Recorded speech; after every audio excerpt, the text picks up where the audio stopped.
आप सभी को रेणु आहूजा का नमस्कार। आज हम कक्षा 10 में व्याकरण के विषय रस के विषय में जानेंगे। तो आइए जानते हैं रस क्या होता है। रस का शाब्दिक अर्थ है आनंद। काव्य को पढ़ने या सुनने से जिस आनंद की अनुभूति होती है उसे ही रस कहा जाता है। रस को काव्य की आत्मा या प्राण तत्व भी कहा जाता है। रस की उत्पत्ति को सबसे पहले परिभाषित करने का श्रेय भरत मुनि को जाता है।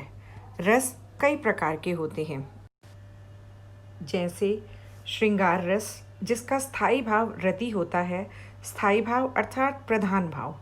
हास्य रस, इसका प्रधान भाव हास होता है, और करुण रस का प्रधान भाव शोक होता है। इसी तरह रौद्र रस का प्रधान भाव क्रोध होता है, वीर रस का उत्साह, भयानक रस का भय और विभत्स का जुगुप्सा होता है।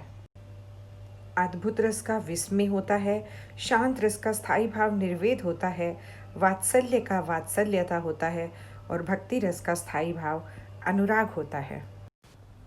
अब प्रश्न यह उठता है कि इन 11 रसों और इनके स्थायी भाव को कैसे याद किया जाए।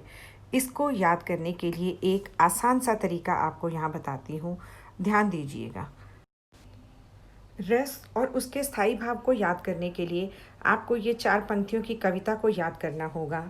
करुण हास्य श्रृंगार मिलकर वीर भयानक शांत बना, शोक हास रति के उत्साह से भय भी निर्वेद बना।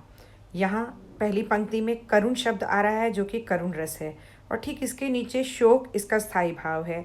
इसी तरह हास्य जो है ये रस है और इसके नीचे हास इसका स्थायी भाव है।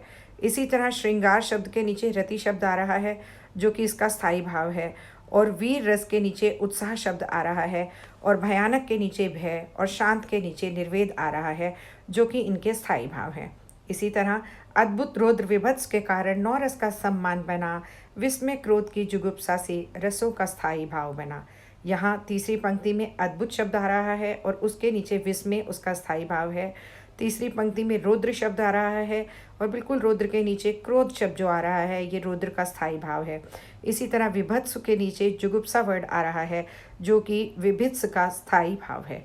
इस तरह इस कविता को याद करके आप रस और उनके स्थायी भावों के नाम आसानी से याद कर सकते हैं।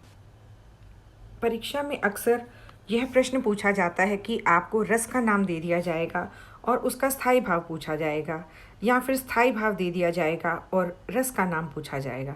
यदि आप ये 4 पंक्तियों की कविता याद कर लेंगे तो आपका ये प्रश्न कभी भी गलत नहीं होगा।